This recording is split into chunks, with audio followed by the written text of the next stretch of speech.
कभी रात में खुले आसमान के नीचे लेटे हैं, उन टिमटिमाते तारों को देखा है? वो जो छोटे छोटे दिए जैसे लगते हैं, असल में वो हमसे बहुत बड़े, बहुत दूर जलते हुए सूरज हैं। हमारा ब्रह्मांड बस यही तारे और ग्रह नहीं है, ये उससे कहीं ज्यादा बड़ा, कहीं ज्यादा गहरा है। सोचिए, एक ऐसी किताब जिसके पन्ने कभी खत्म ही ना हो। इस अनंत फैलाव की कहानी शुरू होती है करीब 13.8 अरब साल पहले, बिग बैंग से।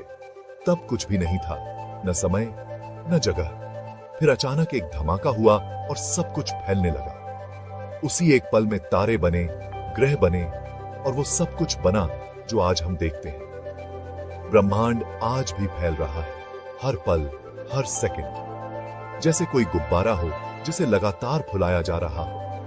इंसान की जिज्ञासा हमेशा उसके साथ रही है। पुराने जमाने में लोग आसमान को देखकर कहानियां गढ़ते थे। फिर विज्ञान आया, गैलीलियो ने दूरबीन से चांद पर पहाड़ देखे, न्यूटन ने गुरुत्वाकर्षण समझाया। धीरे धीरे इंसान ब्रह्मांड के राज खोलने लगा। लेकिन जितना जानते हैं उससे कहीं ज्यादा है जो हम नहीं जानते। हर जवाब के साथ नए सवाल खड़े हो जाते हैं। यह कहानी हमारी है, हमारे अस्तित्व की, हमारी खोज की, जो शायद कभी खत्म नहीं होगी। और शायद इसी में इसकी खूबसूरती है।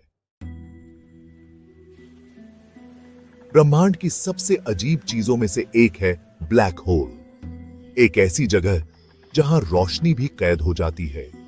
जब कोई बहुत बड़ा तारा अपने अंत में सिकुड़ता है तो उसकी गुरुत्वाकर्षण शक्ति इतनी बढ़ जाती है कि वह अपने आसपास की हर चीज को निगल लेता है। ब्लैक होल की सीमा को इवेंट होराइजन कहते हैं। एक बार पार किया तो वापसी नामुमकिन। इसके अंदर क्या होता है, यह आज भी सबसे बड़ा रहस्य है। आइंस्टाइन ने 100 साल पहले ही इसकी भविष्यवाणी की थी, लेकिन बाद में वैज्ञानिकों ने इसके सबूत भी खोज निकाले। हम ब्लैक होल को देख नहीं सकते, पर उसके असर को महसूस कर सकते हैं। जब ब्लैक होल अपने पास के तारे को निगलता है तो शक्तिशाली किरणें निकलती हैं, जिन्हें वैज्ञानिक पकड़ लेते हैं।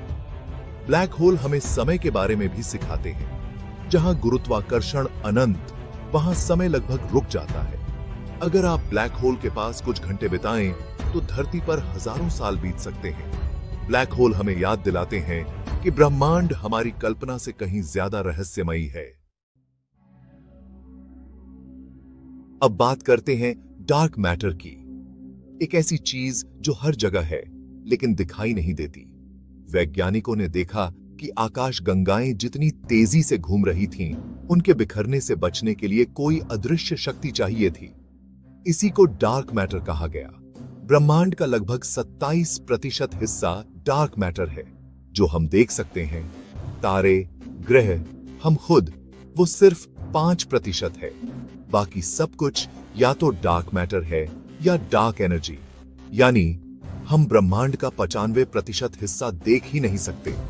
डार्क मैटर क्या है, यह आज भी रहस्य है। वैज्ञानिक इसे पकड़ने की कोशिश कर रहे हैं, लेकिन अब तक कोई सफलता नहीं मिली। डार्क मैटर के बिना शायद हम होते ही नहीं। बिग बैंग के बाद इसी ने सामान्य पदार्थ को एक साथ खींचा, आकाशगंगाएं और तारे बनाए। यह अदृश्य धागा है जिसने ब्रह्मांड को जोड़ रखा है। सबसे जरूरी चीजें अक्सर वो होती हैं जो हमें दिखाई नहीं देती। डार्क मैटर ब्रह्मांड को बांधता है तो डार्क एनर्जी उसे फैलाती है। यह एक रहस्यमयी ऊर्जा है जो ब्रह्मांड को और तेजी से फैला रही है। 20वीं सदी के अंत तक वैज्ञानिक मानते थे कि ब्रह्मांड का फैलाव धीरे धीरे धीमा हो रहा है, लेकिन 1998 में पता चला कि यह फैलाव तेज हो रहा है। इसका मतलब था कि कोई अनजान शक्ति गुरुत्वाकर्षण के खिलाफ काम कर रही है। इसी को डार्क एनर्जी कहा गया। आंकड़ों के मुताबिक ब्रह्मांड का लगभग 68% हिस्सा डार्क एनर्जी है। यह ऊर्जा क्या है, कहां से आती है, हम नहीं जानते। यह खाली स्थान की अपनी ऊर्जा हो सकती है या कोई नया ऊर्जा क्षेत्र। यह रहस्य भौतिकी की नींव हिला देता है। डार्क एनर्जी हमारे ब्रह्मांड के भविष्य को तय करेगी। अगर यह शक्ति बनी रही तो ब्रह्मांड हमेशा फैलता रहेगा। एक दिन आसमान पूरी तरह खाली हो जाएगा। डार्क एनर्जी हमें एहसास कराती है कि ब्रह्मांड का व्यवहार हमारी समझ से परे है। क्या इस अनंत ब्रह्मांड में हम अकेले हैं? अरबों आकाशगंगाएं, हर आकाशगंगा में अरबों तारे और खरबों ग्रह। क्या कहीं और भी जीवन है? कुछ ग्रह अपने तारे से उतनी ही दूरी पर हो सकते हैं जितनी हमारी धरती सूरज से है, जहां पानी और जीवन संभव है। वैज्ञानिकों ने हजारों एक्सोप्लैनेट खोजे हैं, जिनमें से कुछ धरती जैसे हैं। यह उम्मीद बढ़ती जा रही है कि शायद हम अकेले नहीं हैं, लेकिन अब तक जीवन का कोई सबूत नहीं मिला, न कोई सिग्नल, न संदेश। इस खामोशी को फर्मी पैराडॉक्स कहते हैं। दशकों से वैज्ञानिक रेडियो दूरबीनों से ब्रह्मांड को सुन रहे हैं, सीटी प्रोजेक्ट के तहत, लेकिन अब तक सिर्फ खामोशी मिली है। शायद जीवन बहुत दुर्लभ हो, या बुद्धिमान जीवन खुद को नष्ट कर लेता हो, या वो हमसे इतने अलग हों कि हम पहचान ही ना पाएं। यह सवाल हमें हमारे अस्तित्व के बारे में सोचने पर मजबूर करता है। अगर हम अकेले हैं तो यह जिम्मेदारी बहुत बड़ी है। अगर नहीं तो यह खोज मानव इतिहास की सबसे बड़ी होगी। ब्रह्मांड के रहस्यों पर सोचते हुए हमें भारतीय दर्शन की याद आती है, जहां ब्रह्मांड को ब्रह्मांड, ब्रह्म का अंडा कहा गया। हमारे ग्रंथों में समय की चक्रीय अवधारणा है। समय एक सीधी रेखा नहीं, बल्कि एक चक्र है। ऋग्वेद का नासदीय सूक्त कहता है, तब न तो कुछ था, न ही कुछ नहीं था। यह सूक्त सवालों की झड़ी लगाता है, जवाब नहीं देता। भारतीय दर्शन में शून्य की अवधारणा भी क्रांतिकारी थी। यह कुछ नहीं भी है और सब कुछ की संभावना भी। यह विचार आधुनिक भौतिकी के उस सिद्धांत से मेल खाता है कि ब्रह्मांड शून्य ऊर्जा से उत्पन्न हो सकता है। अनंत की कल्पना भी भारतीय गणित और दर्शन का हिस्सा रही है। हमारे पूर्वज ब्रह्मांड की विशालता को समझते थे। जब विज्ञान डार्क मैटर और डार्क एनर्जी की बात करता है तो माया की अवधारणा याद आती है। शायद असली सच हमारी समझ से परे है। समय क्या है? हम सब घड़ी देखते हैं, पर क्या समय सच में वैसा है जैसा हम सोचते हैं? आइंस्टाइन ने बताया कि समय निरपेक्ष नहीं, सापेक्ष है।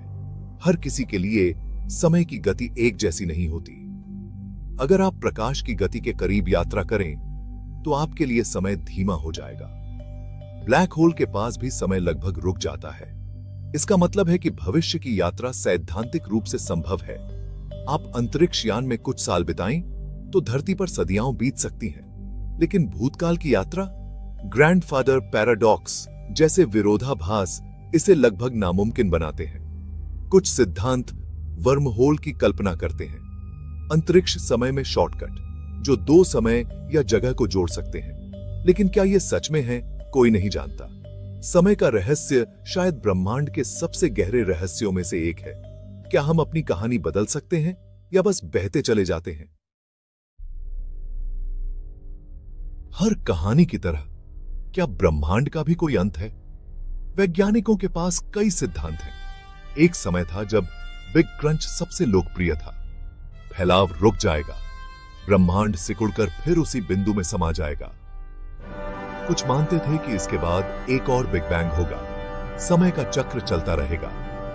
लेकिन डार्क एनर्जी की खोज के बाद ज्यादातर वैज्ञानिक मानते हैं कि ब्रह्मांड का अंत बिग फ्रीज या हीट डेथ होगा। ब्रह्मांड हमेशा फैलता रहेगा, आकाशगंगाएं अदृश्य हो जाएंगी, तारे बुझ जाएंगे और सब कुछ ठंडा, अंधेरा और खाली हो जाएगा। एक और संभावना है बिग रिप की। अगर डार्क एनर्जी की ताकत बढ़ती गई तो एक दिन यह ब्रह्मांड के ताने बाने को ही फाड़ देगी। ब्रह्मांड का अंत कैसा होगा, यह रहस्य अभी बाकी है, लेकिन हर संभावना अजीब और रोमांचक है। ब्रह्मांड की यह कहानी हमें हमारी जगह का एहसास कराती है। हम एक नीले ग्रह पर कुछ पल के मेहमान हैं। यह एहसास हमें विनम्र बनाता है। हम छोटे हैं, फिर भी खास हैं, क्योंकि हम ब्रह्मांड को समझ सकते हैं। यह खोज कभी खत्म नहीं होगी। हर जवाब नए सवाल लाता है। विज्ञान हमेशा आगे बढ़ता है।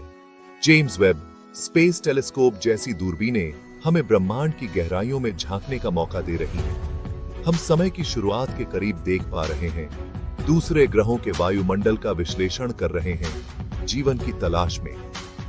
यह सफर सिर्फ वैज्ञानिकों का नहीं, हम सबका है। जब आप रात में आसमान देखते हैं तो आप भी